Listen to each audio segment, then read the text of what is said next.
बोलेंगे, क्योंकि जब एक कोई भी चर राशि रहेगा उसका अगर अधिकतम घात यानी घात उसका एक ही रहेगा तो हम उस समीकरण को क्या बोलेंगे, रैखिक समीकरण। और इसमें जो ए बी और सी जो होंगे वो क्या होंगे, कोई ना कोई वास्तविक संख्या होगा। ए बी और सी क्या होगा, कोई वास्तविक संख्या होगा। जबकि उसमें क्या होगा, ए और बी का वैल्यू, ए और बी का वैल्यू जीरो नहीं होना चाहिए। क्योंकि अगर ए और बी का वैल्यू जीरो हो जाएगा, जैसे मान के चलिए अगर ए का वैल्यू यहाँ पे जीरो आ गया, तो ए का वैल्यू जैसे ही जीरो होगा तो वहां पे क्या होगा, जो ए का वैल्यू जीरो होते ही ये वाला पूरा का पूरा टर्म जीरो हो जाएगा। फिर ये क्या बचेगा, B Y plus C equal to zero. और B Y plus C equal to zero जो है ये बन जाएगा एक चर में रैखिक समीकरण। ठीक है, तो इस कारण से यहाँ पे ए और बी दोनों में से कोई भी जीरो नहीं होना चाहिए। भले जो नियतांक है सी, उस सी का मान जीरो हो सकता है। ठीक है, सी का मान जीरो हो सकता है, लेकिन ए और बी का मान जीरो नहीं होना चाहिए। ठीक है, तो यहाँ पे लिखा हुआ है कि किसी समीकरण को दो चरों वाले रैखिक समीकरण कहा जाता है यदि इसे ax plus B Y plus C बराबर जीरो के रूप में लिखा जाता है। यानी कि अगर इस रूप में कोई भी समीकरण लिखा हुआ तो उसको हम बोलेंगे दो चर वाले रैखिक समीकरण। जैसे कि मान चलिए एग्जाम्पल के लिए हम आपको दिखा रहे हैं 2x plus 3y equal to 4, ये क्या है, दो चर वाले रैखिक समीकरण। इसमें चर क्या है, x और y।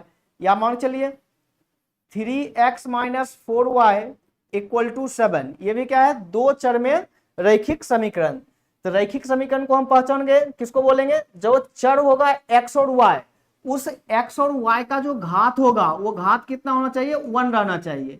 x और y का जो घात होगा अगर 1 होगा तो उसी को हम क्या बोलेंगे, दो चर वाले रैखिक समीकरण। और उसमें चरों की संख्या क्या होगी, दो रहनी चाहिए।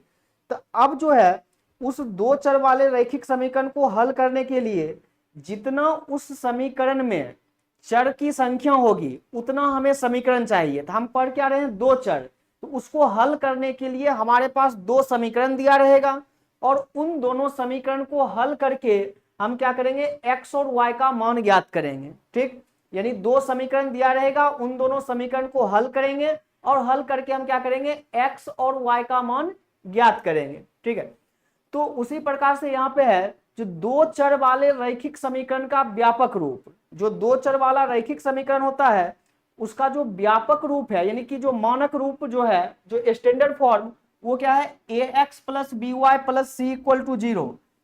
वो क्या है, ax plus B Y plus C equal to zero. तो उसी को हम यहाँ पे दो गो समीकरण में लिखेंगे, तो लिख दिए a1x plus b1y plus c1 equal to zero. दूसरे समीकरण को लिख दिए a2x plus b2y plus c2 equal to zero. और इसको 9th 10th में आप लोग सॉल्व किए थे, इसको समीकरण एक मान लेंगे, इसको समीकरण दो मान लेंगे और फिर वहां से उसको हल करके हम एक्स वाई का मान ज्ञात करेंगे। जैसे देखिए यहाँ पे दे रखा है जो x plus Y equal to 4, इसको मान लिया समीकरण नंबर एक। या मान चलिए 2x minus Y equal to 2, इसको मान लिया समीकरण नंबर 2। तो इसको हल करके हमें x और y का मान निकालना होता था। तो इन दोनों समीकरण को हम क्या करेंगे, जोड़ देंगे। जब जोड़ देंगे तो क्या होगा, यहाँ पे प्लस वाई माइनस वाई दोनों कैंसिल हो जाएगा और x प्लस एक्स कितना हो जाएगा, 2x इक्वल टू 4 प्लस 2 तो हो जाएगा 6। तो 2 से ये 6 कैंसिल हो जाएगा 3 बार में, तो x बराबर 3। अब इस x के मान को लेके समीकरण एक या समीकरण दो में प्रतिस्थापित करेंगे। यानी समीकरण एक या फिर समीकरण दो में उन x के मानों को जब रखेंगे तो वहां से क्या होगा, हमें y का मान मिल जाएगा। तो ऐसे करके हम 9th 10th में इस समीकरण को हम हल करते थे। ठीक है, तो यहाँ पे देखिए जो हमें व्यापक रूप दे रखा है उसमें a1 b1 और c1 या फिर a2 b2 और c2 ये सब क्या होंगे, ये सब वास्तविक संख्या होंगे। a1 b1 c1 a2 b2 c2 ये सब क्या होंगे, कोई ना कोई वास्तविक संख्या होगा। तो वही लिखा हुआ है जहां a1 a2 b1 b2 या फिर c1 और c2 वास्तविक संख्याएं हैं। ठीक है, तो a1 a2 b1 b2 c1 c2 ये सब क्या होंगे, कोई भी वास्तविक संख्या हो सकते हैं। बस a1 b1 और a2 b2 का मान जीरो नहीं होना चाहिए, क्योंकि अगर वो जीरो होगा फिर ये रैखिक समीकरण नहीं बन पाएगा। ठीक है, अब देखिए यहाँ पे एक नोट पॉइंट लिखा हुआ है, जो दो चर वाले रैखिक समीकरण को हल करने के लिए दो समीकरण का होना आवश्यक है। ठीक है, यानी कि दो चर के रैखिक समीकरण को जब हम हल करेंगे वहां पे जो है उसमें दो गो चर रहेगा, एक्स वाई कोई भी चर रह सकता है। अगर दो चर है तो हमें वहां पे दो समीकरण चाहिए।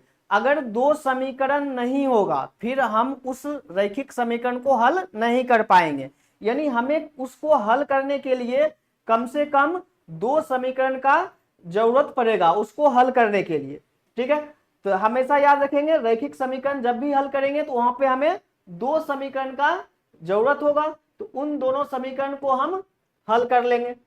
अब यहां पे देखिए फिर दूसरा नोट लिखा हुआ है, जो दो चर वाले रैखिक समीकरण में चर का घात हमेशा एक होगा। जो चीज आपको हम स्टार्टिंग में बता दिए, जो दो चर वाले रैखिक समीकरण जो होंगे उसमें चरों का घात क्या होगा, हमेशा एक ही होगा।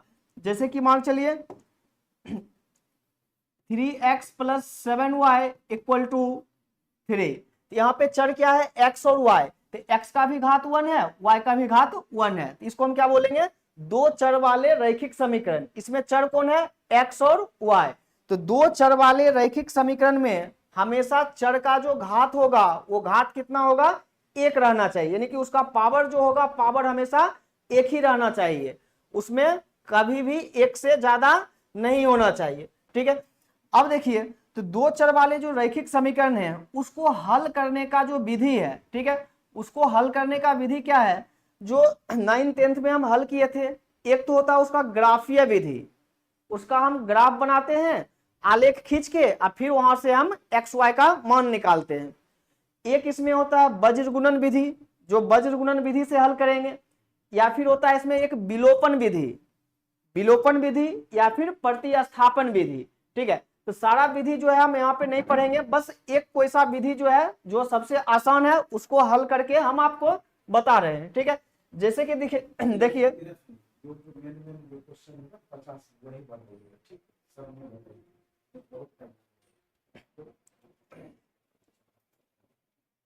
तो देखिए यहाँ जो है, यहाँ पे हम आपको बस एक जो हल है, कोई भी एक टाइप जो है, एक टाइप हम आपको हल करके हम उसमें हम बता रहे हैं आपको। ठीक है, सारा टाइप जो है उसको यानी कि चार विधि से हम समीकरण को हल कर सकते हैं, लेकिन हम सारा विधि से हल नहीं करेंगे, बस एक विधि हम आपको बता रहे हैं। जैसे कि मान चलिए कोई भी एग्जांपल हम लेके चल रहे हैं, कोई भी एग्जांपल है, जैसे कि 5x माइनस 3y या ले लीजिए 8y बराबर 2, इसको मान लिए समीकरण नंबर 1, पहला समीकरण, यानी 5x माइनस 8y बराबर 2, समीकरण नंबर 1। और एक और हम समीकरण लेते हैं। ठीक है, वो समीकरण हम ले लेते हैं, जैसे कोई भी समीकरण मान चलिए 2x प्लस y बराबर 4, समीकरण नंबर 2। ये दो समीकरण ले लिए, इन दोनों समीकरण को हल करके हमें क्या करना है, एक्स वाई का मान ज्ञात करना है। तो उसको ज्ञात करने के लिए यानी हम क्या बताए थे आपको, जो इसको हल करने का चार विधि है, एक हो गया आलेखीय विधि, विलोपन विधि, प्रतिस्थापन विधि या फिर वज्र गुणन विधि। तो सबसे हम हल नहीं करेंगे, एक जो आसान विधि है हम उससे हल करते हैं। देखिए यहाँ पे हमें क्या करना है, जो y वाला जो टर्म है या x वाला कोई एक देखना है, या तो y को देखेंगे नहीं तो x को, कोई भी एक, हम y को देख रहे हैं। देखिए y जो है, y के मल्टीप्लाई में क्या है 8, इसको गुना कर देना है 8 से, यानी पहले समीकरण में y के गुना में क्या था 8, तो हम दूसरे समीकरण में 8 से गुना किए। दूसरा क्या करेंगे, दूसरे समीकरण में देखेंगे y के साथ में कितना है, कुछ नहीं दिख रहा है, मतलब 1 होगा, तो दूसरे समीकरण को हम 1 से गुना करेंगे। बात क्लियर है, तो हम जो है y वाले कोएफिशिएंट को लेके चले हैं, आपको मन है तो वहां से आप x वाले कोएफिशिएंट को भी ले सकते हैं, x या y कोई भी ले लेंगे। तो इस पूरे समीकरण को हमें क्या करना है, 1 से गुना कर देना है, इस पूरे समीकरण को 1 से गुना करना। देखिए यहाँ पे 1 से गुना करेंगे तो 5x माइनस 8y बराबर 2, सब जगह पे हम क्या किए 1 से गुना कर दिए। अब दूसरा जो ये वाला समीकरण है, इसमें भी हम सब जगह पे क्या करेंगे 8 से गुना करेंगे। देखिए यहाँ पे 8 से गुना करेंगे तो 16x प्लस 8 को y से गुना करेंगे तो 8y, और 8 को 4 से गुना करेंगे कितना हो जाएगा 32। अब देखिए इन दोनों जो हल करने पे आया है, दोनों को जो गुना करने पे आया है, इन दोनों के चिन्ह को देखेंगे।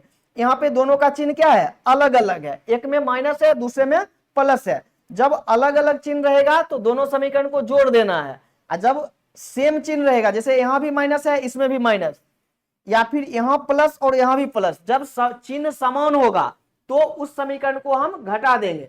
लेकिन यहां पे क्या है, दोनों का चिन्ह अलग अलग है, तो दोनों समीकरण को हम क्या करेंगे, जोड़ देंगे। तो जोड़ने से क्या होगा, ये 8y से 8y cancel, 5x plus 21x, 16 plus 5 कितना हो जाएगा, 21x। अब बराबर 32 प्लस 2 कितना हो गया, 34। ये समझ में आ गया, यानी x का मान अब निकल रहा है। यहां से हम लिखेंगे x बराबर कितना हो जाएगा, 34/21। ये आ गया x का मान, कितना आ गया, 34/21 x का मान।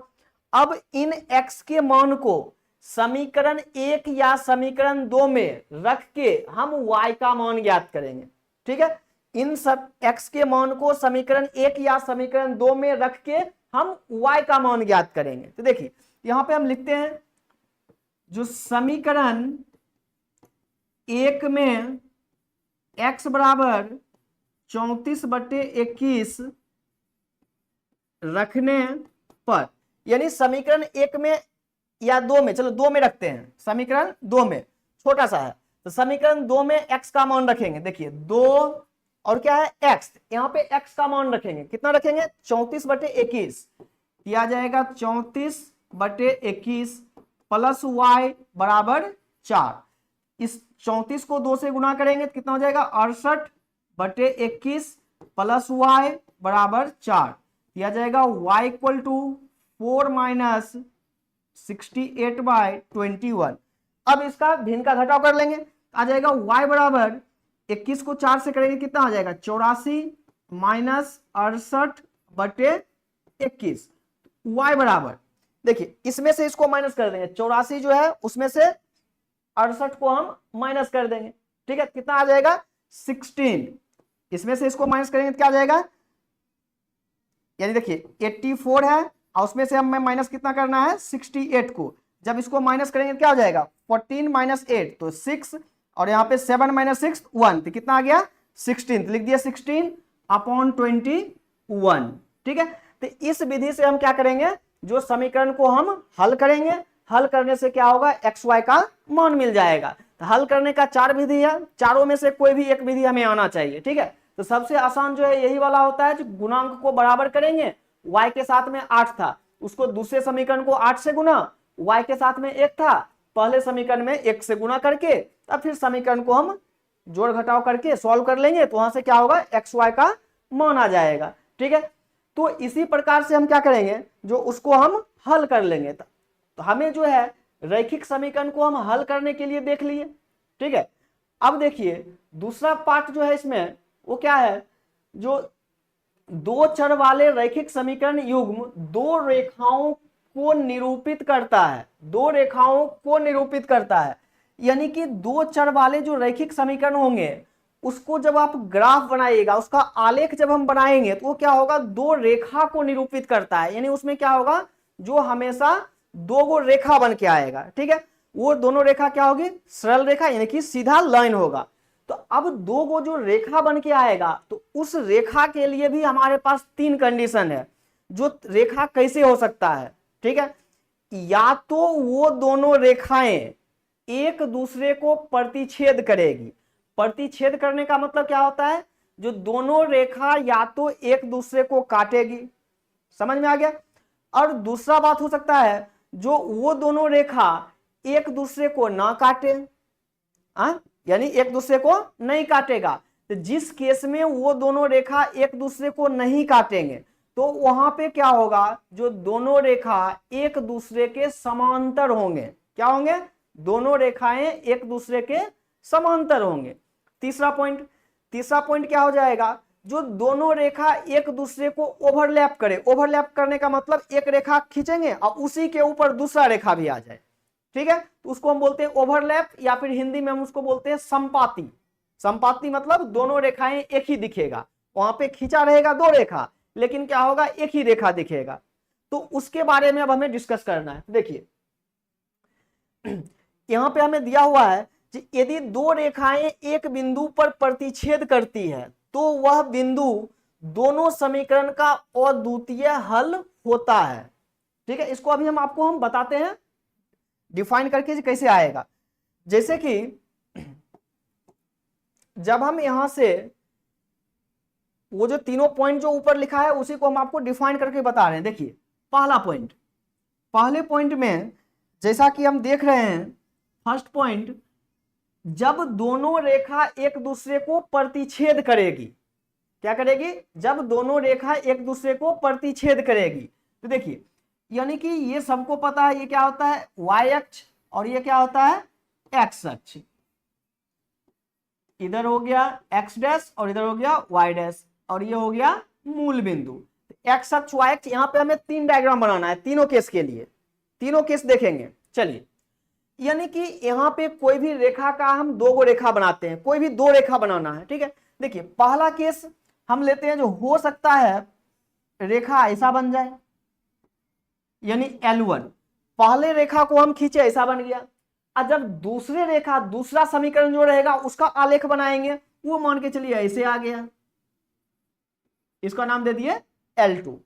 क्लियर है, यानी एक कंडीशन तो ये हो गया जो दोनों रेखाएं एक दूसरे को प्रतिच्छेद करेगी। अब हम दूसरा केस देखते हैं। देखिए दूसरे केस में क्या होगा, ये x अक्ष y अक्ष x डैश y डैश और ये हो गया मूल बिंदु। चलिए दूसरा हम देखिए, मान चलिए एक रेखा हम ये खींच लेते हैं L1 और दूसरा रेखा हम ये खींच देते हैं L2। तो देखिए ये दोनों रेखा एक दूसरे के समांतर है, ये दोनों रेखाएं दिख रहा है कभी नहीं कटेगा, चाहे एरो लगा है तो मतलब क्या होता है रेखा कभी खत्म नहीं होता है। क्लियर है, कभी खत्म नहीं होगा, यानी एरो लगा हुआ है यानी ये इधर की तरफ बढ़ते जाएगा या ऊपर भी बढ़ सकता है जिधर लेके जाएंगे, लेकिन ये दोनों कभी भी एक दूसरे को कट नहीं करेंगे, यानी कि इंटरसेक्ट नहीं करेगा, प्रतिच्छेद नहीं करेगा। क्लियर है, तो दो केस हो गया, या तो दोनों रेखाएं एक दूसरे को प्रतिच्छेद करेगी या दोनों रेखा प्रतिच्छेद नहीं करेगी, मतलब नहीं काटेगी। यहां पे क्या है, ये दोनों रेखा एक दूसरे के समांतर है। जब दो रेखाएं एक दूसरे को प्रतिच्छेद नहीं करेगी उस केस में क्या होगा, जो दोनों रेखाएं एक दूसरे के समांतर है। ठीक है, एक केस इसका और बच गया। देखिए तीसरा केस, तीसरा केस क्या हो गया, जैसे मान चलिए ये हम ले लिए y अक्ष y dash x x dash और ये हो गया मूल बिंदु। अब क्या होगा, जो ये दोनों रेखाएं एक दूसरे के संपाती होंगे, मतलब एक दूसरे को ओवरलैप करेंगे, यानी एक रेखा के ऊपर दूसरा रेखा आ जाए। क्या होगा, एक रेखा के ऊपर दूसरा रेखा आ जाए। देखिए जैसे कि मान चलिए कोई भी एक रेखा हम खींचे, ये हम एक ग्राफ बना लिए, ये हो गया L1।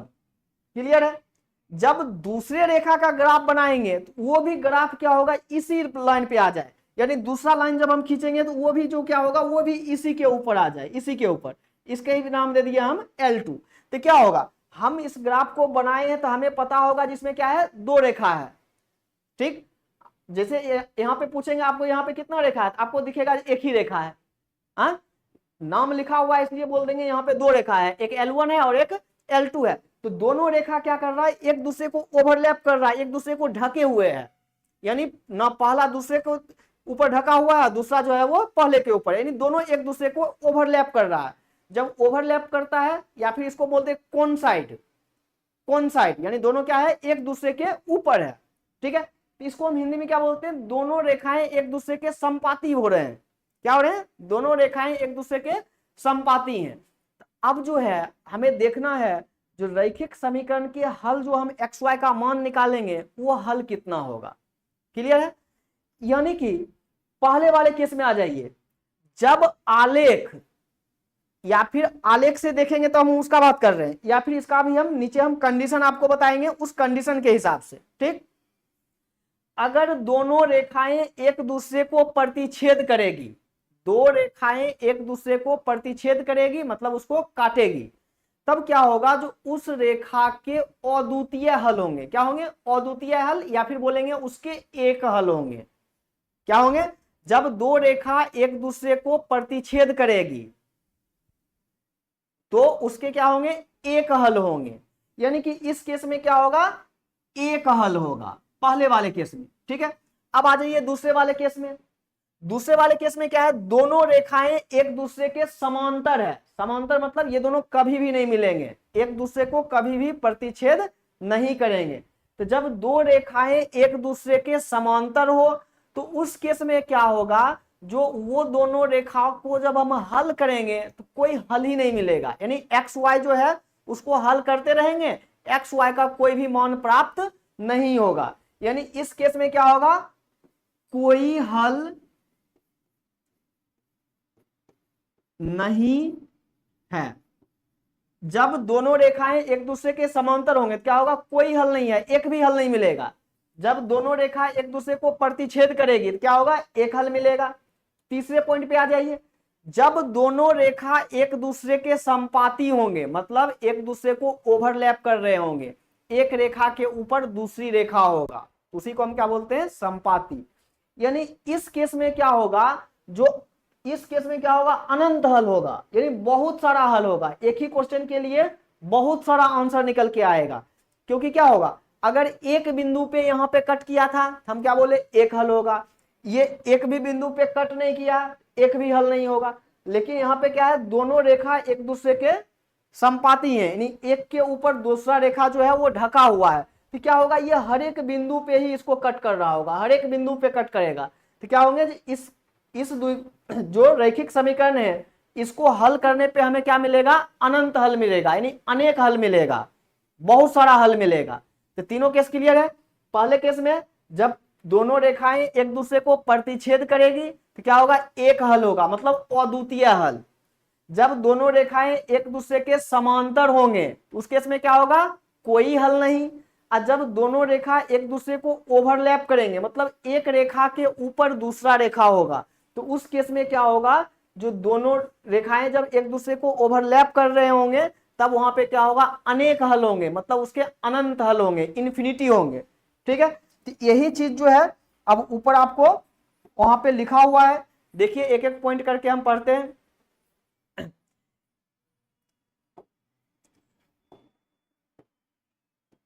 देखिए पहला पॉइंट हम देख रहे हैं, यदि रेखाएं एक बिंदु पर प्रतिच्छेद करती है, क्या है, यदि रेखाएं एक बिंदु पर प्रतिच्छेद करती है तो वह बिंदु दोनों समीकरणों का अद्वितीय हल होता है। वही जो हम आपको क्या बताए थे, प्रतिच्छेद करने वाला जो पहला केस था, एक दूसरे को प्रतिच्छेद जब करेगी तो क्या होगा, अद्वितीय हल होगा मतलब एक हल होगा। अब देखिए दूसरा पॉइंट क्या लिखा हुआ है, यदि रेखाएं समांतर है, रेखाएं क्या है, समांतर है, जब क्या किया था, कट नहीं किया था, दूसरा वाला पॉइंट, जब रेखाएं समांतर है तो समीकरण युग्म का कोई हल नहीं होता है। दूसरा पॉइंट में हम आपको बताए थे, जब दो रेखाएं एक दूसरे के समांतर होंगे तो वहां पे क्या होगा, कोई भी हल नहीं मिलेगा। जब दोनों रेखाएं एक दूसरे के समांतर होंगे तो कोई भी हल नहीं मिलेगा। अब आइए तीसरे पॉइंट पे। तीसरे पॉइंट में क्या है, यदि रेखाएं संपाती है, संपाती में क्या होगा, जो वो सभी रेखाएं एक दूसरे को ओवरलैप कर रहे होंगे मतलब एक रेखा के ऊपर ही दूसरा रेखा होगा, उसको ढके रहेगा, नहीं दिखेगा, वहां पे दोनों रेखा एक ही जगह होगा, तो उस केस में क्या होगा, अनंत हल, यानी कि उसके अनेक हल होंगे। यहाँ पे लिखा हुआ है, यदि रेखाएं संपाती है तो उसके अपरिमित रूप से अनेक हल होते हैं। इस स्थिति में समीकरण युग्म क्या होते हैं, संगत होते हैं। देखिए अब एक बिंदु इसमें आ गया, संगत और असंगत, इसको भी याद रखेंगे। संगत क्या होगा, जिस समीकरण को हल करने पर एक या एक से अधिक मान, यानी या तो एक हल होगा नहीं तो क्या होगा, अनेक हल होगा। अगर कोई भी एक भी हल मिल गया तो उस समीकरण को हम बोलेंगे संगत। क्लियर है, अगर एक भी हल नहीं मिला तो उसको हम क्या बोलेंगे, असंगत। जैसे दूसरे वाले में देखिए यहां पे लिखा हुआ है, जब दो रेखाएं समांतर है तो समीकरण युग्म का कोई हल नहीं होता है। इस स्थिति में समीकरण युग्म क्या होते हैं, असंगत होते हैं। क्या होते हैं, असंगत होते हैं। तो जब कम से कम एक हल भी अगर मिल गया, 1 2 3 4 कितना भी हल मिल जाए तो उसको क्या बोलेंगे, संगत।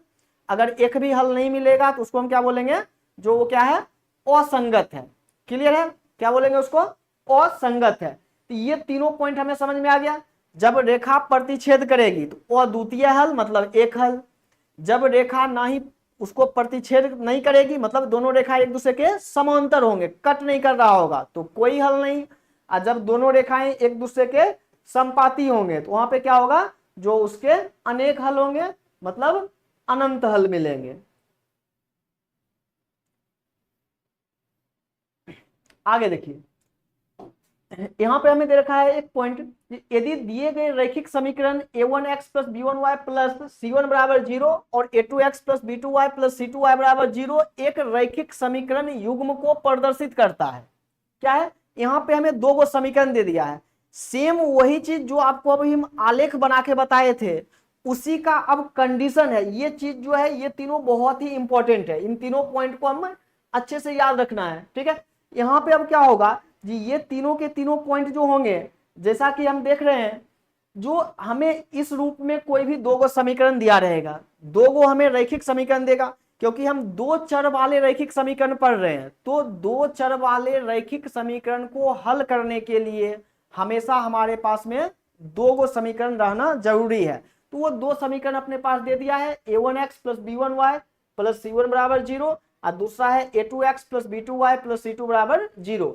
एक रैखिक समीकरण युग्म को प्रदर्शित करता है। ठीक, ये क्या है, एक रैखिक समीकरण युग्म को प्रदर्शित कर रहा है। तो देखिए यहाँ पे जैसे कि पहला पॉइंट हम देख रहे हैं, पहले पॉइंट में देखिए क्या दे रखा है,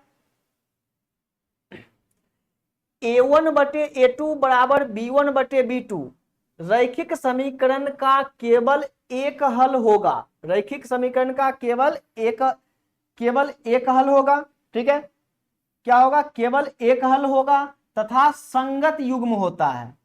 यानी एक हल होगा कब, जब a1 बटे a2 is not equal b1 बटे b2, यानी a1 बटे a2 का मान b1 बटे b2 के मान के बराबर नहीं होगा, क्योंकि ये इक्वल टू लिख के इसको काटा हुआ है, यानी इसको क्या बोलते हैं, इज नॉट इक्वल। जब a1 by a2 is not equal b1 by b2 होगा, उस केस में क्या होगा, रैखिक समीकरण के केवल एक हल होंगे।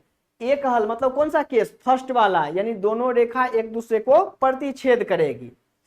अब देखिए दूसरे पॉइंट में क्या लिखा हुआ है, a1 बटे a2 बराबर b1 बटे b2 is not equal c1 bye c2 रैखिक समीकरण का कोई हल नहीं होगा तथा असंगत युग्म होता है।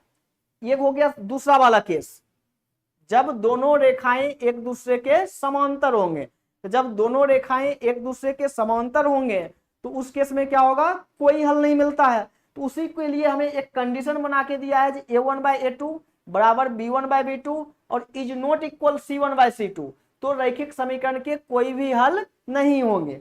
अब तीसरा पॉइंट देखिए, a1 by a2 b1 by b2 c1 by c2, अगर इन तीनों का मान बराबर हो, a1 by a2 b1 by b2 c1 by c2, इन तीनों का मान अगर बराबर हो तो रैखिक समीकरण का अनंत हल होगा। क्या होगा, अनंत हल, मतलब दोनों रेखाएं एक दूसरे को क्या करेगी, ओवरलैप, यानी कि एक दूसरे को ढक रहा होगा, ओवरलैप कर रहा होगा, यानी कि संपाती होगा तथा संगत युग्म होता है। उस युग्म को भी हम क्या बोलते हैं, संगत, यानी एक हल या एक से अधिक अगर मिल गया तो उसको बोलेंगे संगत, और जिसमें कोई भी हल नहीं मिलेगा तो उसको हम क्या बोलेंगे, असंगत हल।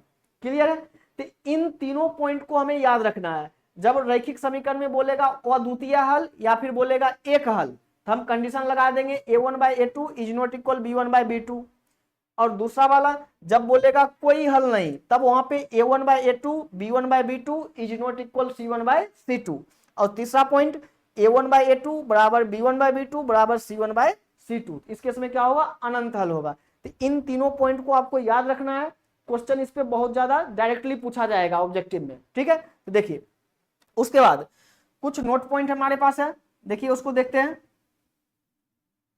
3 पॉइंट अपने पास है। चलिए पहला पॉइंट, अद्वितीय हल वाला युगपत रैखिक समीकरण अविरोधी कहलाता है। यानी यहां पे क्या होता है, एक टर्म आ रहा है विरोधी और अविरोधी। विरोधी और अविरोधी। तो जिस समीकरण का एक हल होगा, जिस समीकरण का एक हल होगा, एक हल के लिए अपने पास कंडीशन अभी आया था, क्या आया था, a1/a2 is not equal b1/b2। ये एक हल के लिए कंडीशन था। तो जिस समीकरण का एक हल होगा मतलब उसको अद्वितीय हल होगा, तो उसको हम क्या बोलेंगे, अविरोधी। वो क्या कहलाता है, अविरोधी। पहला पॉइंट क्लियर है। दूसरे पॉइंट पे आइए। कोई हल नहीं वाला रैखिक समीकरण विरोधी कहलाता है, यानी कोई भी हल नहीं मिला, कोई भी उसका हल नहीं मिला, तो उसको हम क्या बोलते हैं, विरोधी। अब कोई भी हल कब नहीं मिलता है, जब दोनों रेखा एक दूसरे के समांतर होते हैं, जब दोनों रेखा एक दूसरे के समांतर होते हैं, या फिर ये आपको कंडीशन हो जाएगा जो a1/a2 बराबर b1/b2 is not equal c1/c2। तो इस केस में क्या होगा, कोई भी हल नहीं मिलेगा। और जब कोई भी हल नहीं मिलेगा तो उसको हम क्या बोलेंगे, कोई हल नहीं वाले रैखिक समीकरण को हम क्या बोलेंगे, विरोधी। वो क्या कहलाता है, विरोधी। अब तीसरे पॉइंट पे आ जाइए। यदि रैखिक समीकरण युग्म का अनगिनत हल, अनगिनत मतलब अनंत हल, बहुत सारा, अनंत हल कब होता है, जब दोनों रेखा एक दूसरे के संपाती होंगे। तो उस केस में क्या आया था, a1/a2 बराबर b1/b2 बराबर c1/c2। इसको हम क्या बोलते हैं, संपाती। और जब दोनों रेखाएं एक दूसरे के संपाती होते हैं, यानी कि अनेक हल, अनंत हल होंगे, तो उसको हम क्या बोलेंगे, आश्रित। वो क्या कहलाता है, आश्रित कहलाता है। क्लियर है। एक हल वाले को क्या बोलेंगे, अविरोधी। जिसका कोई भी हल नहीं आया उसको क्या बोलेंगे, विरोधी। और जिसका अनेक हल है उसको हम क्या बोलेंगे, आश्रित। इसको याद रखेंगे। और उसके साथ साथ ये जो कंडीशन है, इस कंडीशन को हमें याद रखना है।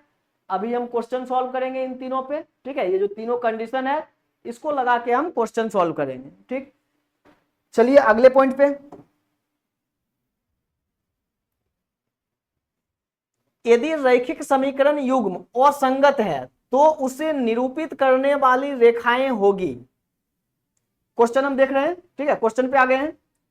यानी पहला क्वेश्चन है, जो पॉइंट अभी हम पढ़े हैं उसी पे क्वेश्चन रिलेटेड है। देखिए, यदि रैखिक समीकरण युग्म असंगत है, अभी आपको बताए थे, संगत कब होगा, जब कम से कम एक हल मिले या एक से ज्यादा मिले, उसको क्या बोलेंगे, संगत। यहां पे क्या बोला है, असंगत बोला है। यहां पे क्या बोला है, असंगत। तो देखिए यहां पे असंगत हमें बोला है। यदि रैखिक समीकरण युग्म असंगत है तो उसे निरूपित करने वाली रेखाएं होगी। तो उसको निरूपित करने वाली रेखाएं जो होगी क्या होगी, यानी कि असंगत का मतलब क्या है, कोई हल नहीं है। अब कोई हल कब नहीं होता है, जब दोनों रेखाएं एक दूसरे के समांतर होंगे, उस केस में क्या होगा, कोई भी हल नहीं मिलेगा, ठीक है। तो इसमें देखिए समांतर कहां पे, कौन सा ऑप्शन है, यानी कि पहला ऑप्शन ही दे रखा है। क्या हो जाएगा इसका आंसर, समांतर। जब दोनों रेखाएं एक दूसरे के समांतर होंगे तो उस केस में क्या होगा, कोई हल नहीं मिलेगा। और जब कोई हल नहीं होगा तो उसको हम क्या बोलेंगे, असंगत है। क्लियर है। चलिए दूसरा क्वेश्चन देखते हैं।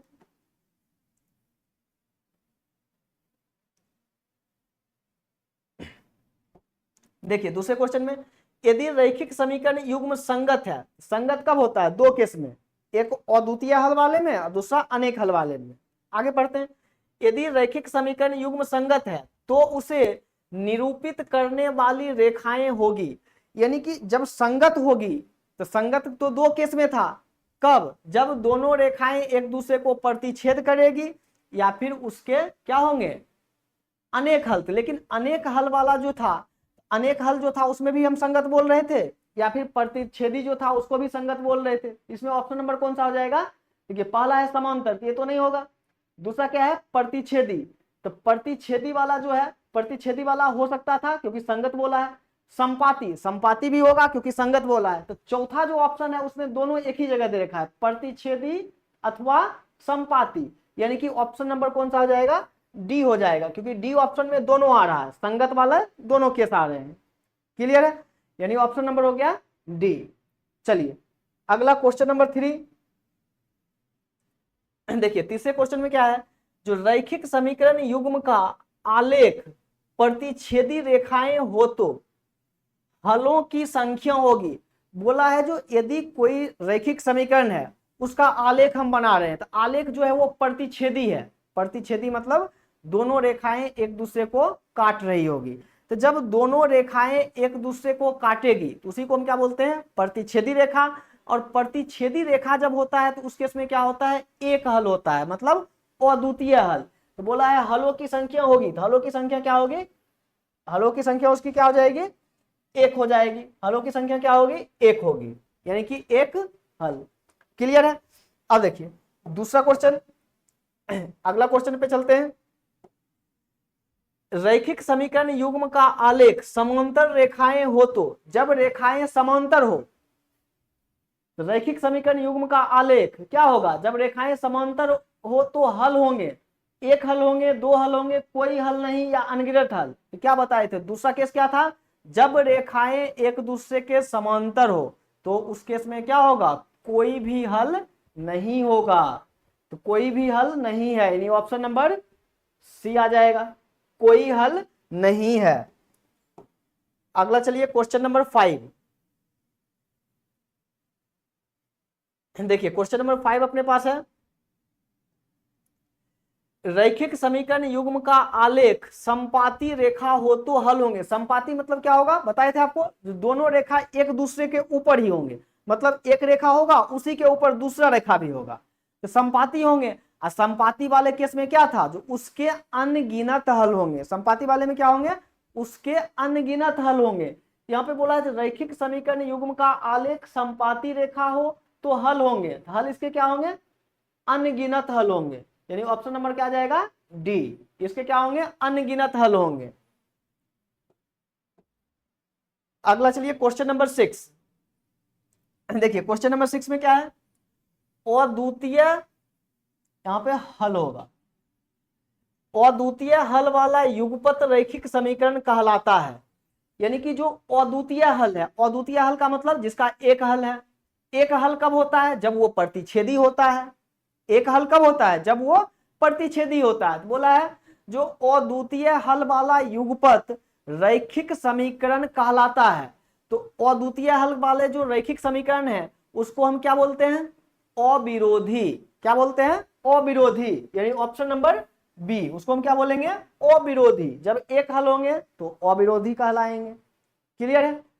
अगला चलिए क्वेश्चन नंबर 7। देखिए क्वेश्चन नंबर 7 में क्या है, कोई हल नहीं वाला रैखिक समीकरण युग्म कहलाता है। जब कोई हल नहीं होगा, एक भी हल नहीं होगा, तो जब एक भी हल नहीं होगा तो उसको हम क्या बोलते हैं, यानी ऑप्शन हमारे पास क्या है, एक विरोधी है, अविरोधी। तो अविरोधी तो अभी लिखे थे किसमें, अद्वितीय हल, जिसका एक हल होगा उसको हम क्या बोलेंगे, अविरोधी। यानी इसका ऑप्शन कौन सा हो जाएगा, ऑप्शन नंबर ए। जब रैखिक समीकरण का कोई हल नहीं है तो उसको हम क्या बोलेंगे, विरोधी। क्लियर है। चलिए अगला क्वेश्चन नंबर 8।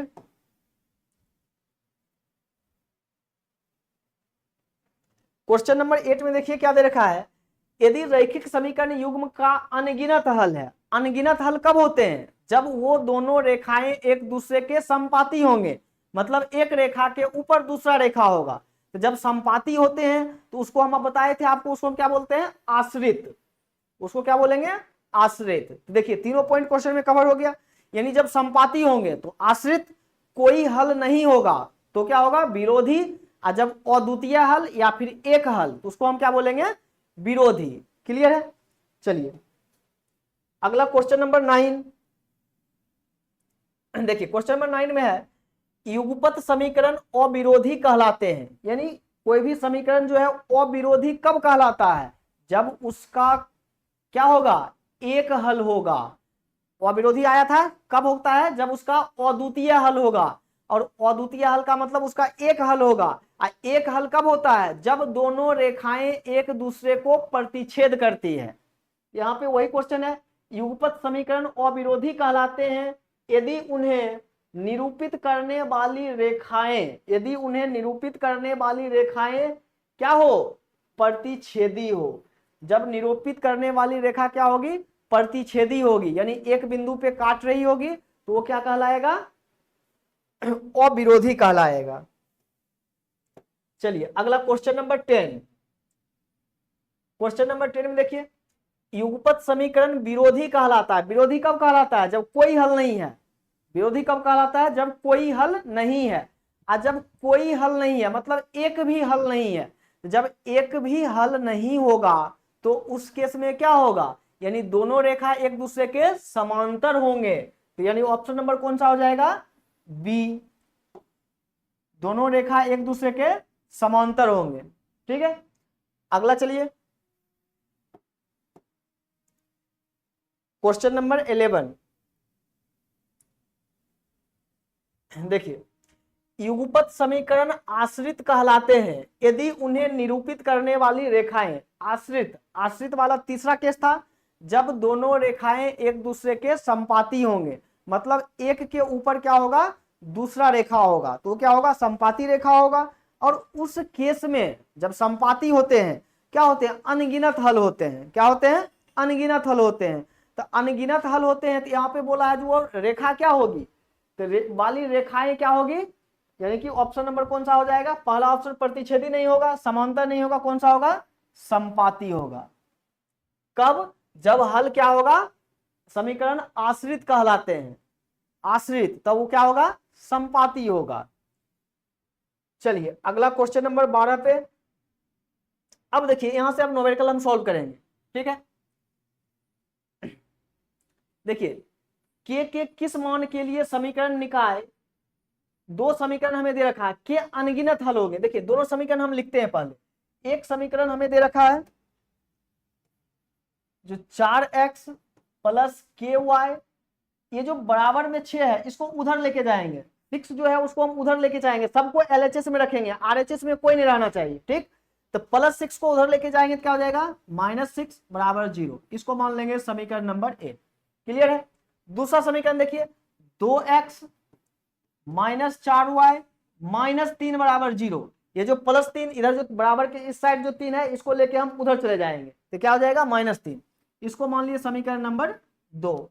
अब क्या होता है जी, a1 a2 b1 b2 c1 c2 सबका मान लिखेंगे। देखिए a1 a2 b1 b2 c1 c2। देखिए a1 b1 c1 कहां मिलेगा? पहले समीकरण में। a1 b1 c1 कहां मिलेगा? पहले समीकरण में। a1 क्या होगा? जो x के साथ में होगा। b1 क्या होगा? जो y के साथ में होगा। और c1 क्या होगा? जिसमें x y वाला टर्म नहीं होगा। देखिए यानी यहां पे x के साथ में कितना है? 4, यानी a1 का मान 4। y के साथ में कितना है? k, तो b1 का मान k। अब बिना x y वाला कितना है? -6 लिख लेंगे सब लोग। अब दूसरे में देखिए a2, दूसरे समीकरण में x के साथ में क्या है? 2, y के साथ क्या है? -4, और बिना x y वाला क्या है? -3। चिन्ह के साथ लिखेंगे, प्लस माइनस जो भी चिन्ह रहेगा चिन्ह के साथ लिखेंगे। यहां तक जब लिख लेंगे अब हम कंडीशन लगाते हैं। किसके लिए बोला है? अनगिनत हल। अनगिनत हल मतलब अनंत हल। अनंत हल कब होंगे? जब रेखा संपाती होंगे। तो अनंत हल के लिए हम आपको कंडीशन बताए थे। ठीक, उस कंडीशन को सॉल्व करेंगे। देखिए कंडीशन क्या लिखवाए थे अनंत हल के लिए? a1/a2 बराबर b1/b2 बराबर c1/c2। ये कंडीशन था अनंत हल के लिए। ठीक, के का मान निकालना है। a1 a2 b1 b2 c1 c2 सबका मान पता है, मान यहां पे रख देते हैं। a1 का मान वहां से देख के लिखिए 4, a2 का मान 2, b1 का मान k और b2 का मान -4। ठीक, यहीं पे छोड़ दीजिए। अब इसको c1/c2 नहीं लिखते, के निकल जाएगा। क्रॉस मल्टीप्लाई, देखिए 2 को k से मल्टीप्लाई करेंगे तो 2k, अब -4 को 4 से किए तो -16, और 2 से ये 16 कट जाएगा 8 बार में। यहां से क्या आ गया? k बराबर -8। क्या आ जाएगा? k बराबर -8। क्लियर है? यानी ऑप्शन नंबर कौन सा हो जाएगा? बी। के का मान कितना आ गया? -8। तो हमें ये कंडीशन जो है याद रखना पड़ेगा, तीनों कंडीशन। ठीक है, चलिए अगला क्वेश्चन नंबर 13। क्वेश्चन नंबर 13 में देखिए, यदि समीकरण निकाय इतना और इतना के अनंत हल हो, यानी उसमें बोला था अनगिनत और इसमें क्या बोला है? अनंत। सेम क्वेश्चन है। वो और ये दोनों क्वेश्चन क्या है, सेम है, तो के का मान क्या होगा, उसमें था अनगिनत और इसमें क्या बोला है, अनंत, तो सेम क्वेश्चन है, तो सेम वही काम करेंगे। तो देखिए यानी कि 2x प्लस 3y माइनस 5 बराबर 0, ये 5 को उधर ले जाएंगे। अब इसमें देखिए 4x प्लस के वाई, 10 को उधर ले जाएंगे, माइनस 10 बराबर 0, समीकरण 1 समीकरण 2, a1 a2 b1 b2 c1 c2 मान लिख लेंगे। a1 b1 c1 कहां मिलेगा, पहले समीकरण में, तो देखिए 2 b1 y के साथ में 3, c1 क्या होगा जिसमें x y नहीं है, तो माइनस 5, माइनस का 5, a2 b2 c2 दूसरे समीकरण, x के साथ में क्या है 4, तो हो जाएगा a1 a2 का मान, फिर k, फिर माइनस 10, यहां तक लिख लिए। अब जो कंडीशन था अनगिनत के लिए क्या था, a1 बाय a2 बराबर b1 bye b2 equal to c1 bye c2, मान रख देंगे, a1 का मान 2, a2 का मान 4, b1 का मान 3, b2 का मान k, c1 का मान माइनस 5 और c2 का मान माइनस 10। अब ये सब मान रख दिए। अब कोई भी दो गो मान को बराबर कर दो, कोई भी दो गो मान को हम बराबर कर देंगे, ठीक, कोई भी दो गो मान को हम बराबर कर देंगे। तो देखिए जैसे इसको बराबर करते हैं, तो 2/4 बराबर 3/k, क्रॉस गुना, तो 2k इक्वल टू 12, तो 2 से ये कट जाएगा 6 बार में, तो यहां से क्या आ गया, k बराबर 6।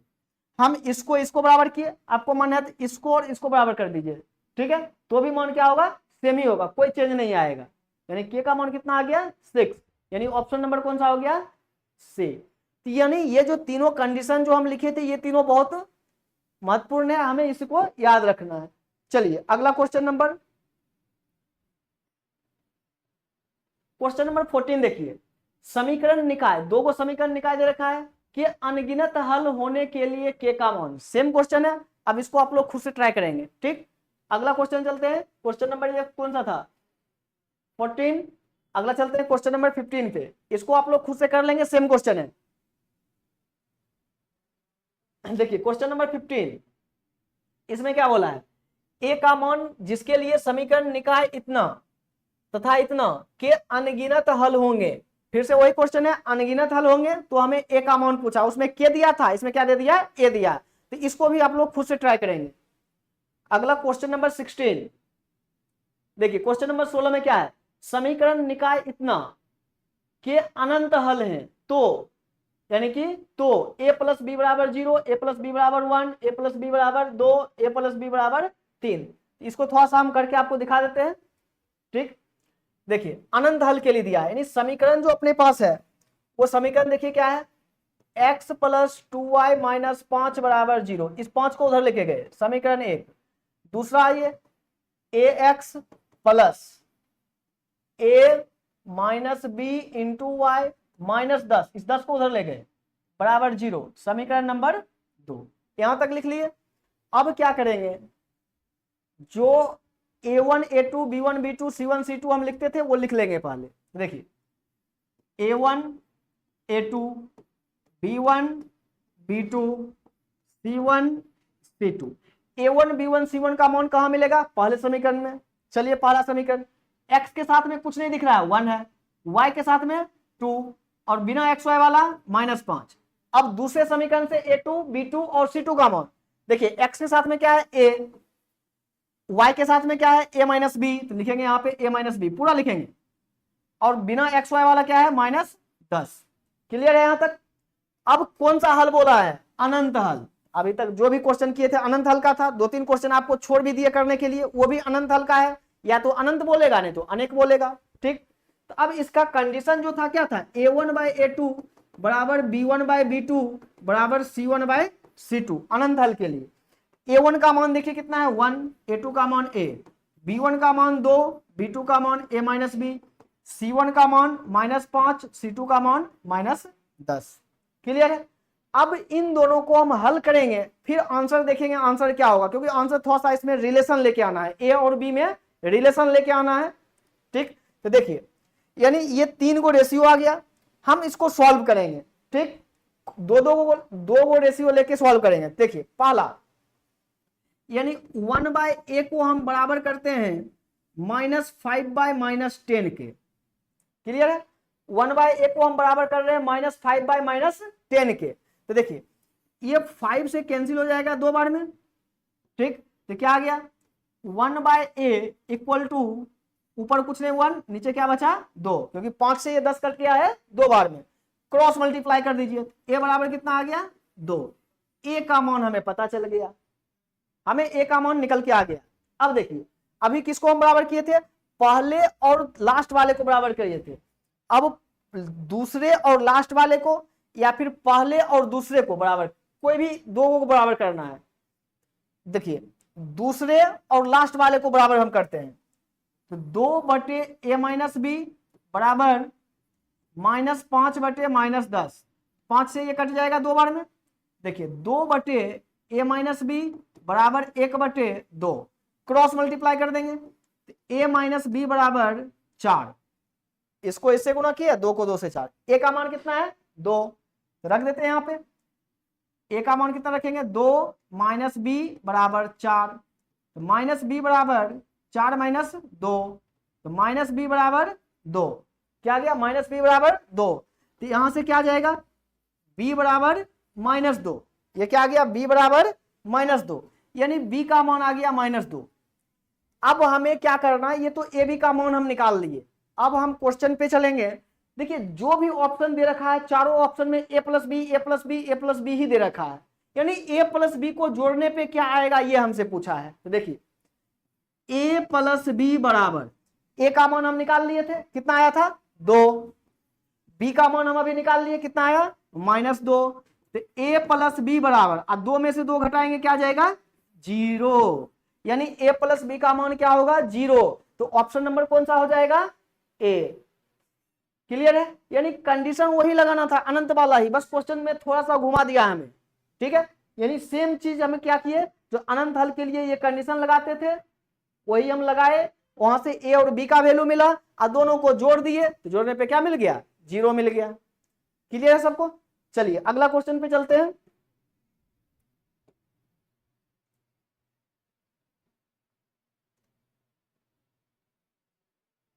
क्वेश्चन नंबर 17, के किस मान के लिए समीकरण निकाय इतना के अनगिनत हल हैं। फिर से वही क्वेश्चन है, अनगिनत हल है, खुद से आप लोग ट्राई कीजिएगा। क्वेश्चन नंबर 18 में देखिए फिर से क्या है अनंत हल, इसको भी खुद से करना है। क्वेश्चन नंबर 19 में है के किस मान के लिए दो को समीकरण दे रखा है, के अनगिनत हल होंगे। चलिए एक इसको फिर ट्राई करते हैं। देखिए पहला समीकरण क्या है, k - 1 × x equal to 5 into, और दूसरा समीकरण हमें ये दे रखा है, ठीक है। यहां पे क्या है, जो k + 1 × x + 1 - k × y equal to 3k + 1, यानी कि जो फर्स्ट वाला जो समीकरण है, ये क्वेश्चन में कुछ जो है टाइपिंग के समय यहाँ पे कुछ मिस हो गया है, ठीक है। y वाला टर्म जो है इसमें नहीं दे रखा है, तो ये वाला जो क्वेश्चन है इस क्वेश्चन को नहीं करना है, इसमें यहाँ पे y वाला जो टर्म है y वाला टर्म छूट गया है, ठीक है। क्वेश्चन नंबर 19 जो है ये क्वेश्चन गलत है, ठीक। चलिए अगला क्वेश्चन नंबर 20।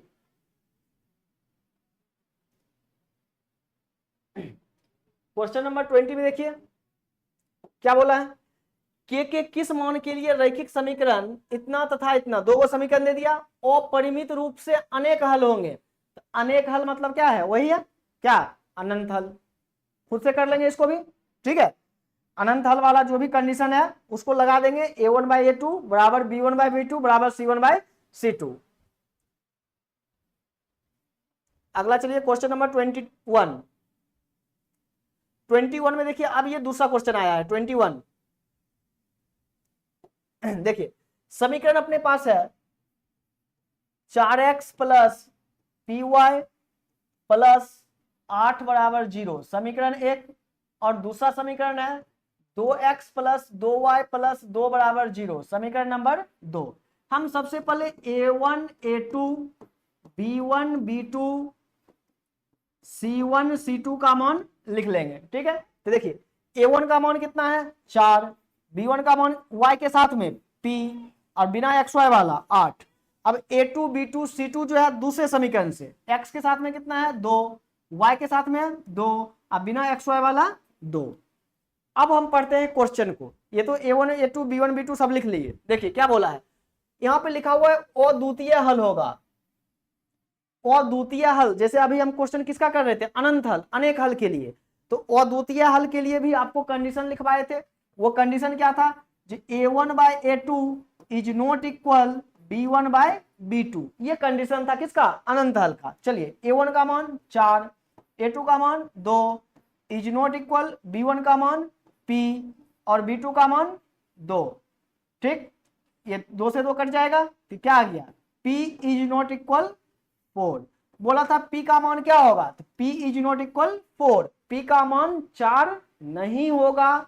उस केस में क्या होंगे, इस समीकरण के अद्वितीय हल होंगे। 4 के अलावा वहां पे P के जगह पे कुछ भी रख देंगे तो समीकरण के क्या होंगे, अद्वितीय हल होंगे। ठीक है, चलिए अगला क्वेश्चन चलते हैं।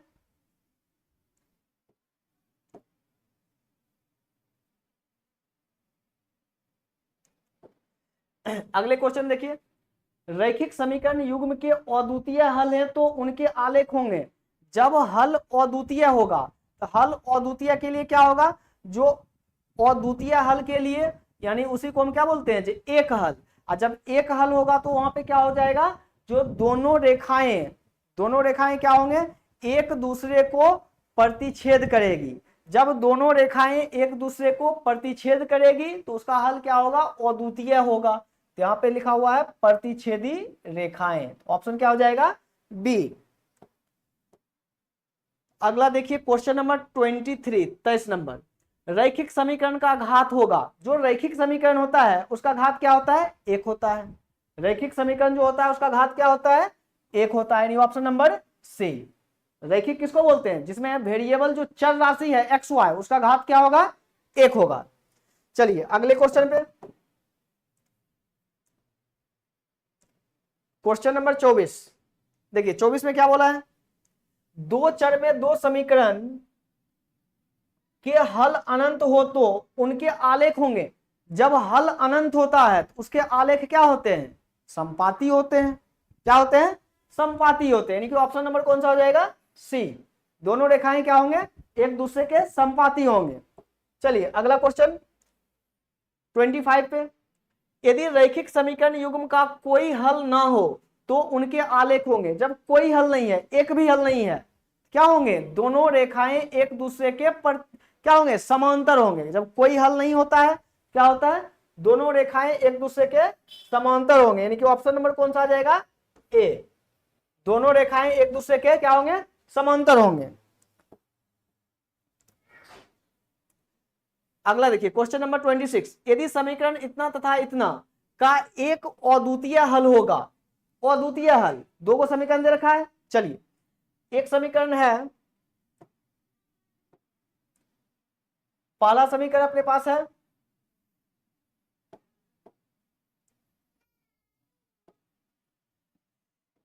x माइनस 2y माइनस 3 बराबर 0। समीकरण नंबर 1, ये जो 3 इधर था इसको उठा के हमेशा उधर ले जाएंगे, सबको LHS में ले जाएंगे, RHS में कुछ नहीं रहना चाहिए। दूसरा समीकरण, दूसरा है 3x प्लस KY माइनस 1 बराबर 0। समीकरण नंबर 2 हो गया। हमें इसमें से A1 A2 B1 B2 C1 और C2 का मान लिखेंगे। देखिए A1 का मान x के साथ में 1, y के साथ में -2 और बिना एक्स वाई वाला -3। दूसरे समीकरण में 3, y के साथ में k और c वाला कितना है -1। और द्वितीय हल के लिए कंडीशन होता है A1/A2 is not equal B1/B2। और द्वितीय हल का A1 का मान 1, A2 का मान 3 इज नॉट इक्वल B1 का मान -2, B2 का मान k। क्रॉस मल्टीप्लाई तो k इज नॉट इक्वल -6। क्या आ गया, k इज नॉट इक्वल -6। तो ऑप्शन नंबर कौन सा आ जाएगा, यहाँ पे ऑप्शन ही नहीं दे रखा है, यानी ऑप्शन कौन सा आ जाता है, यहाँ पे इज नॉट इक्वल रहना चाहिए था, यानी आ जाएगा k is not equal -6। Option number कौन सा आ जाएगा, ए। जब वहां पे इज नॉट इक्वल लगा रहेगा। ठीक है, चलिए अगला क्वेश्चन पे चलते हैं।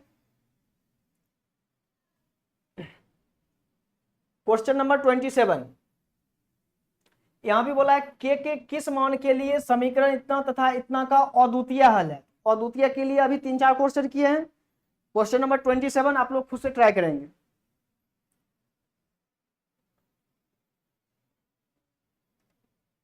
क्वेश्चन नंबर 28 में देखिए के किस मान के लिए दो समीकरण दे रखा है, अद्वितीय हल, फिर से बोला है अद्वितीय हल। तो अद्वितीय हल के लिए क्या करेंगे, वही कंडीशन लगा देंगे, a1/a2 is not equal b1/b2। इसको भी आप लोग ट्राई करेंगे। क्वेश्चन नंबर 29, के किस मान के लिए दो समीकरण दे रखा है आपको, अद्वितीय हल है, फिर से बोला है अद्वितीय हल है। अद्वितीय के लिए सेम कंडीशन, a1/a2 बराबर इज नॉट इक्वल b1/b2। हल कर लेंगे तो के का मान आ जाएगा। इसको आप लोग खुद से ट्राई करेंगे। क्वेश्चन नंबर 30 में देखिए फिर से वही बात दे रखा है, अद्वितीय हल। अद्वितीय हल के लिए अभी क्वेश्चन जैसे करते आ रहे हैं वैसे फिर से इसको भी कर लेंगे। ये जानबूझ के एक ही टाइप का 5-6 क्वेश्चन दिए हैं जिससे कि आप लोग का प्रैक्टिस हो जाए। ठीक, अगला चलिए क्वेश्चन नंबर 30, इसमें भी क्या है, अद्वितीय हल के लिए है। तो अद्वितीय हल के लिए है तो फिर वही पे जैसा हम कंडीशन लगा रहे थे वही कंडीशन लगा देंगे।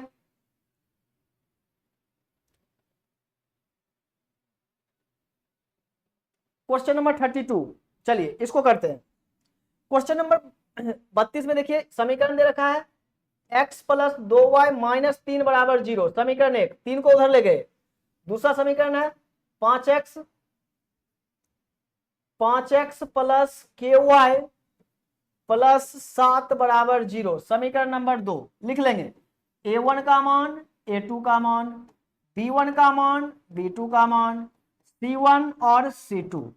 a1 का मान 1, y के साथ में 2, बिना एक्स वाई वाला -3, माइनस का 3। इसमें देखिए 5, y के साथ में फिर से 5, अब बिना एक्स वाई वाला 7। अब क्वेश्चन पढ़ लेते हैं। क्वेश्चन में क्या बोला है, क्वेश्चन में क्या बोला है, समीकरण युग्म x + 2y = 3 तथा 5x + ky + 7 = 0 असंगत होंगे। यानी निकाय जो है, निकाय क्या है, असंगत है। यानी असंगत हल के लिए क्या होगा, निकाय जो है वो क्या है, असंगत है। तो असंगत कब आया था, यानी जब उसके कोई भी हल नहीं होंगे। और जब कोई भी हल नहीं होता है तो कोई भी हल नहीं के लिए कंडीशन क्या था, a1/a2 बराबर b1/b2 is not equal c1/c2, जो दूसरा वाला कंडीशन था। ठीक है, अब इसी पे हम वैल्यू चेक करेंगे। देखिए a1 का मान 1, a2 का मान 5, b1 का मान 2, b2 का मान 5 इज नॉट इक्वल, c1 का मान कितना है, -3। देखिए यहाँ पे y के साथ में कितना है, k है। यहाँ पे y के साथ में कितना है, k दे रखा है। यहाँ पे मिस्टेक हो गया था, y के साथ में क्या है, यहाँ पे k दे रखा है। यानी b2 का वैल्यू किसके बराबर है, k के बराबर है। b2 के जगह पे क्या आ जाएगा, यहाँ पे k हो जाएगा। c1/c2, c2 का मान कितना है, 7। अब देखिए इसको हम हल करेंगे। b2 जो था, b2 के जगह पे यहाँ पे क्या था, k था, उस मिस्टेक से हम वहां पे 5y लिख दिए थे। क्लियर है। अब हम इसी समीकरण को हम जो यहाँ पे असमीका या समीकरण जो भी बन रहा है इसको हम क्या करेंगे, हल करेंगे। ठीक है, देखिए अगर इसको इसके बराबर करते हैं, पहले वाले को 1/5 बराबर 2/k, क्रॉस गुणा कर दीजिए तो k बराबर क्या आ जाएगा, 10। k का मान कितना आ गया, 10 आ गया। k का मान कितना आ गया, 10। तो यहां पे देख लीजिए कौन सा आंसर है, यानी k बराबर 10, यानी ऑप्शन नंबर ए। कौन सा हो जाएगा, k का मान क्या हो जाएगा, 10 के बराबर हो जाएगा। क्योंकि दूसरे वाले को अगर इसको इसके बराबर करिएगा तो उसको बराबर करने पे देखिए कोई ऑप्शन ही नहीं है। 2/k is not equal -3/7। अगर क्रॉस गुना करेंगे तो -3k इज नॉट इक्वल 14। यहां से k इज नॉट इक्वल -14/3, तो कहीं है ही नहीं। यानी ऑप्शन अपना कौन सा हो जाएगा, k बराबर 10 हो जाएगा। ठीक है, हो गया क्वेश्चन नंबर 32। अगला चलिए क्वेश्चन नंबर 33। एक एक किस मान के लिए दो गो समीकरण दे रखा है का अद्वितीय हल। तो अद्वितीय के लिए जो कंडीशन है, कौन सा condition, a1/a2 is not equal b1/b2। इसको लगा के और आप लोग सॉल्व कर लेंगे, ठीक है। इसको आप लोग खुद से ट्राई करेंगे। अगला देखिए क्वेश्चन नंबर 34। एक एक किस मान के लिए समीकरण निकाय इतना और इतना का एक शून्येतर हल है, मतलब एक शून्येतर हल है, ठीक है। तो दो गो समीकरण हमें दे रखा है। एक समीकरण है, देखिए ax प्लस 10y बराबर 0 समीकरण एक, और दूसरा है 2x प्लस 5y बराबर 0 समीकरण नंबर 2। बोला है का एक शून्येतर हल है, मतलब एक हल है। तो यहां से देखिए a1 का मान, a2 का मान, b1 b2 c1 c2 लिख लेंगे। a1 का मान a, b1 का मान 10 और c का मान क्या है 0। a2 का मान 2 5 और 0। एक हल के लिए कंडीशन क्या है, a1/a2 is not equal b1/b2। चलिए a1 का मान कितना है a, a2 का मान 2 इज नॉट इक्वल b1 का मान 10 और b2 का मान 5। 5 से कट जाएगा दो बार में।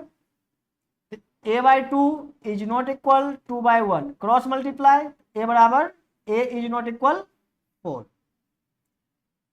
यानी ऑप्शन नंबर कौन सा आ जाएगा ए। बोला था एक एक किस मान के लिए समीकरण निकाय इतना के शून्येतर हल होंगे, तो a इक्वल टू 4 के लिए a का मान क्या आ गया 4 आ गया।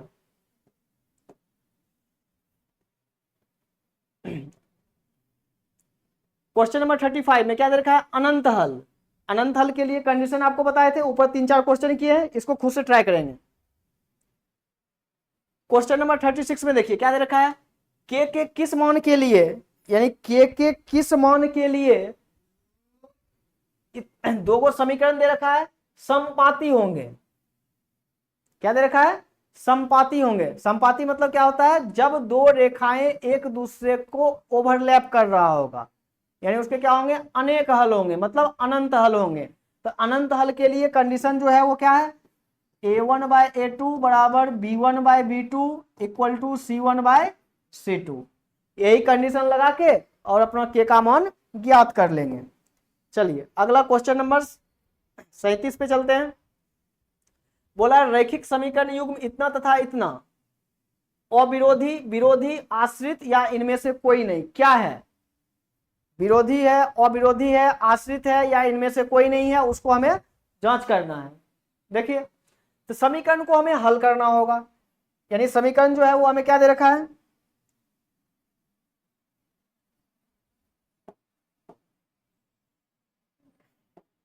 देखिए समीकरण है x प्लस 3y माइनस 4 बराबर 0, और दूसरा दे रखा है 2x माइनस 5y माइनस 1 बराबर 0। ठीक है, समीकरण 1 और ये हो गया 2। इसमें इसके गुणांक की हम जांच कर लेंगे। देखिए a1 का मान, a2 का मान, b1 का मान, b2 का मान, c1 और c2। a1 का मान 1, a2 का मान 2, b1 का मान 3, b2 का मान -5, c1 का मान -4, c2 का मान -1। हमें चुनना है इसका कितना हल आ रहा है, कौन सा कंडीशन सेटिस्फाई करेगा, उस हिसाब से ऑप्शन चुनना होगा। देखिए हम a1/a2 का मान निकालते हैं। a1 का मान 1, a2 का मान 2। a1/a2 का मान क्या आ गया 1/2। दूसरा मान हम निकालते हैं b1/b2 का। b1 का मान 3 और b2 का मान -5। तीसरा मान निकालते हैं c1/c2 का। तो c1 का मान -4, c2 का मान -1। देखिए यहां पे क्या हो रहा है, a1/a2, b1/b2, c1/c2 कोई भी कंडीशन ही नहीं आ रहा, क्योंकि अपने पास 3 कंडीशन है। 3 कंडीशन क्या था, एक कंडीशन था a1/a2 is not equal b1/b2, एक था a1/a2 equal to b1/b2 is not equal c1/c2, और एक था a1/a2 बराबर b1/b2 इक्वल टू c1/c2। इसके लिए अनंत हल, जब तीनों मान बराबर होगा तो ये बराबर नहीं है यानी अनंत तो नहीं होगा। अनंत वाले को हम क्या बोल रहे थे, आश्रित, यानी ऑप्शन नंबर सी नहीं होगा।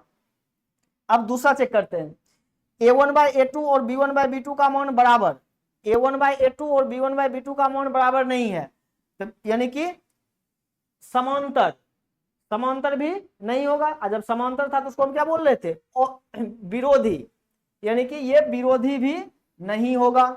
अब पहला ऑप्शन है जी a1/a2 b1/b2 का मान बराबर नहीं है, a1/a2 और b1/b2 का मान बराबर नहीं है। देखिए दोनों मान बराबर नहीं है, एक में 1/2 है और एक में 3/-5 है, यानी -3/5, दोनों बराबर नहीं है। जब दोनों बराबर नहीं होता तो यहाँ पे क्या होता है, अद्वितीय हल, मतलब एक हल। और जब एक हल होता है तो उसको हम क्या बोलते हैं, अविरोधी। ऑप्शन नंबर कौन सा हो जाएगा, ए। चलिए अगले क्वेश्चन पे,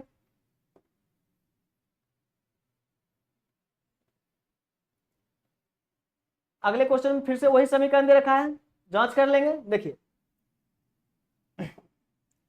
यानी कि 2x - 4y - 3 = 0, समीकरण 1, और दूसरा है x - 2y + 5 = 0, समीकरण number 2। a1 a2 b1 b2 c1 c2 मान लिखेंगे। a1 का मान 2, b1 का मान -4, c1 का मान -3, फिर 1 -2 और 5। चलिए a1/a2 निकालते हैं, तो a1 का मान 2/1, b1/b2 निकालते हैं तो -4/-2 कट जाएगा, कितना आ जाएगा, 2, ये भी 2 आया, ये भी 2 आया। c1/c2 निकालते हैं तो -3/5, तो देखिए क्या हुआ, a1/a2 बराबर b1/b2, ये दोनों मान बराबर आ गया, ठीक, और ये बराबर नहीं आया, इज नॉट इक्वल c1/c2। और ये किसके लिए होता है, जब दो रेखा एक दूसरे के समांतर होंगे, मतलब कोई हल नहीं है। और जब कोई हल नहीं होता तो उसको हम क्या बोलते हैं, विरोधी। जब कोई हल नहीं होगा तो उसको क्या बोलेंगे, विरोधी।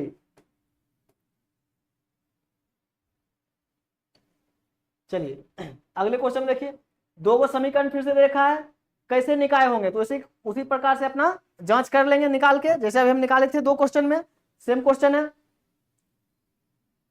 अगला देखिए क्वेश्चन नंबर 40, 2 समीकरण दे रखा है, कैसे निकाय होंगे, आश्रित होंगे, अविरोधी होंगे, विरोधी होंगे, या इनमें से कोई नहीं। सेम क्वेश्चन है, तीनों रेशियो निकालेंगे, a1/a2 का मान, b1/b2 और c1/c2, तीनों अलग अलग निकाल के और फिर उन तीनों को बराबर करके देख लेंगे कौन बराबर है कौन नहीं है, उसके हिसाब से अपना ऑप्शन देखेंगे। समीकरण इतना तथा इतना कैसे निकाय होंगे, सेम वही क्वेश्चन है, इसको भी ट्राई करेंगे। समीकरण निकाय इतना तथा इतना का अद्वितीय हल है, अद्वितीय के लिए आपको कंडीशन बताए थे, क्या करेंगे, a1/a2 is not equal b1/b2। a1 का मान देखिए डायरेक्ट देते हैं, a1 का मान क्या है k, a2 का मान क्या है 6, इज नॉट इक्वल b1 का मान क्या है y के साथ में -1 और b2 का मान क्या है -2। यहां से क्रॉस मल्टीप्लाई कीजिए तो माइनस का 2k इक्वल टू -6, क्लियर है। यहां से k बराबर क्या आ जाएगा, 2 से ये कट जाएगा 3 बार में, तो k इज नॉट इक्वल क्या आ जाएगा 3, यानी ऑप्शन नंबर कौन सा आ जाएगा, D, k is not equal 3। चलिए अगला क्वेश्चन है, यदि समीकरण युग्म इतना तथा इतना को निरूपित करने वाली रेखाएं समांतर है, समांतर है मतलब कोई हल नहीं है, तो कोई हल नहीं है तो k का मान क्या होगा, हल कर लेंगे। कोई हल नहीं के लिए आपको क्या बताए थे, a1/a2 बराबर b1/b2 is not equal c1/c2, सबका मान रख के और हल कर लीजिएगा, k का मान मिल जाएगा। अगला चलिए क्वेश्चन नंबर 44, k के किस मान के लिए इतना तथा इतना को निरूपित करने वाली रेखाएं प्रतिच्छेदी होगी, प्रतिच्छेदी होगी। प्रतिच्छेद करने के लिए क्या करना पड़ेगा, यानी कि प्रतिच्छेदी रेखा के लिए हमारे पास कंडीशन था, प्रतिच्छेदी के लिए क्या था, जो a1/a2 is not equal b1/b2, जब दो रेखा एक दूसरे को काटेगी, यानी अद्वितीय हल के लिए। a1 का मान देखिए कितना है k, a2 का मान कितना है 3, इज नॉट इक्वल b1 का मान कितना है -2 और b2 का मान कितना है y के साथ में कितना है 1 है। क्रॉस मल्टीप्लाई कीजिए, k इज नॉट इक्वल -6, क्या आया k इज नॉट इक्वल -6, यानी k का मान -6 नहीं होना चाहिए। यहां पे देखिए पहला ऑप्शन नहीं होगा, दूसरा नहीं होगा, तीसरा में है k बराबर 6, ये भी नहीं होगा। डी ऑप्शन क्या है k बराबर -6 के अतिरिक्त सभी वास्तविक मान, वही सही है क्योंकि हमें मना किया है k is not equal -6, k का मान -6 नहीं होना चाहिए। -6 को छोड़ के कोई भी हो सकता है, k का मान -6 को छोड़ के कोई भी हो सकता है। तो ऑप्शन नंबर कौन सा हो जाएगा डी।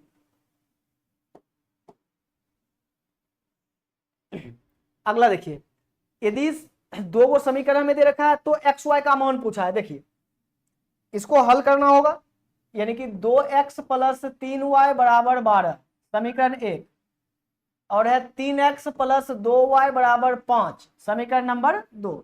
इसको हम हल कर लेंगे। हल करने के लिए अभी बताए थे आपको। चलिए y के साथ में कितना है 3, y के साथ में कितना है 3, इसमें 3 से गुना।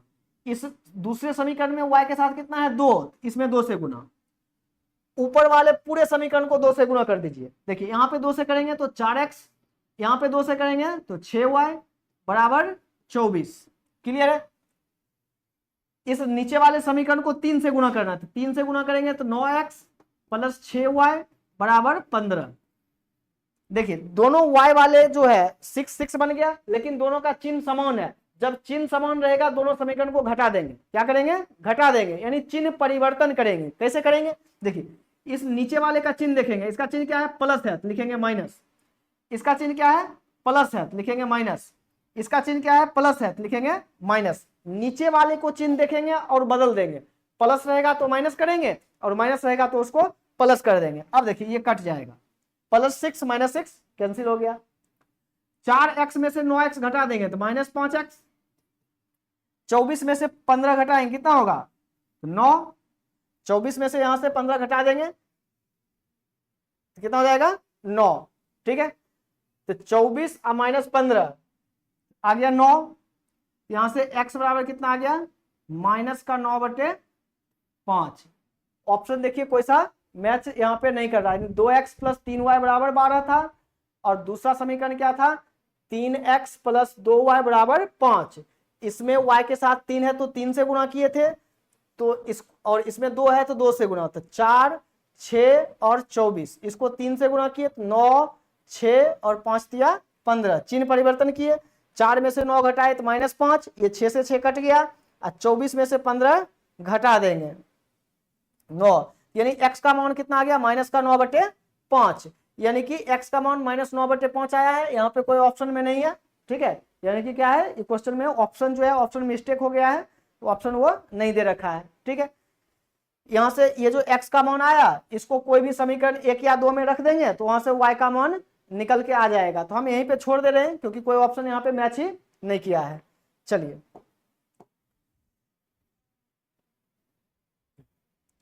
अगला देखिए क्वेश्चन नंबर 46।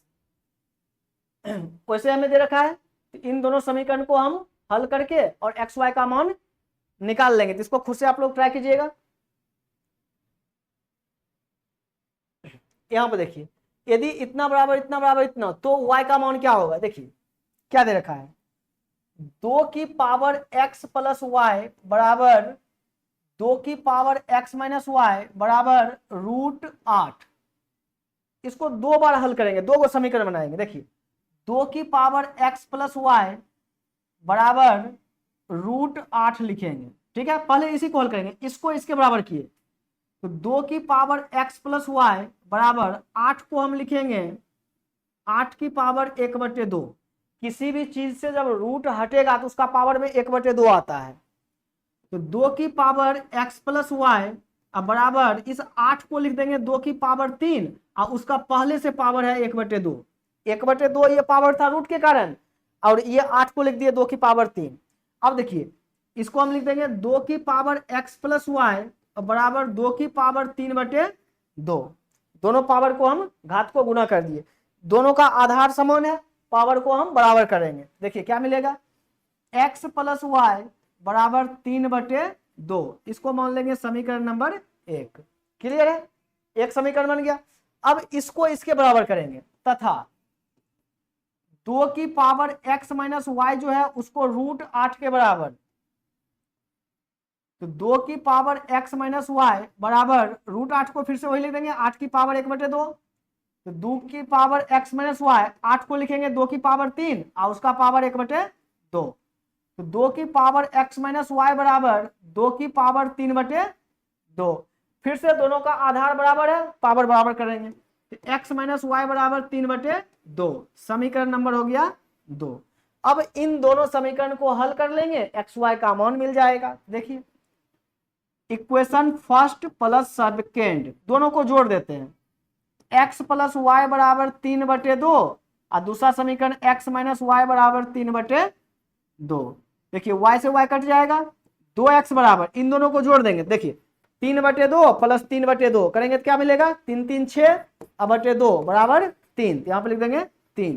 तो x बराबर कितना आ गया 3/2, x का मान कितना आ गया 3/2, x का मान आ गया। अब y का मान निकाल लेंगे, तो देखिए x बराबर 3/2 समीकरण 1 में रखने पर, समीकरण 1 में हम रख देंगे। चलिए समीकरण 1 ये रहा, इसमें रखते हैं मान, x का मान रखेंगे 3/2 प्लस y बराबर 3/2। देखिए 3/2 से 3/2 कट गया, यानी से क्या आ गया y बराबर 0, 3/2 से 3/2 कट गया, आ गया y बराबर 0, यानी ऑप्शन नंबर कौन सा हो जाएगा, ए हो जाएगा, y बराबर 0। ये आ गया क्वेश्चन नंबर 47। तो यहाँ पे क्या था, थोड़ा सा घातांक नियम हमें यूज करना पड़ गया। यहाँ पे 2 को समीकरण दे रखा है, एक्स वाई का मान निकालना, हल करके आप लोग खुद से ट्राई कर लीजिएगा। क्वेश्चन नंबर 49 फिर से यहाँ पे 2 समीकरण है और हल करके एक्स वाई का मान निकालना है, तो उसको भी हल कर लेंगे हम जैसे ऊपर किए थे। क्वेश्चन नंबर 50 में देखिए 2 समीकरण दे रखा है, एक्स वाई है और इसको हल करके हमें एक्स वाई का मान निकालना है, तो सेम वही क्वेश्चन है, इसको भी हल करके और एक्स वाई का मान निकाल लीजिएगा। तो जो क्वेश्चन हम छोड़ दिए हैं उसको आप लोग खुद से ट्राई कर लीजिएगा, और जो क्वेश्चन नहीं होगा फिर हम अगले क्लास में उसको हम डिस्कस कर लेंगे।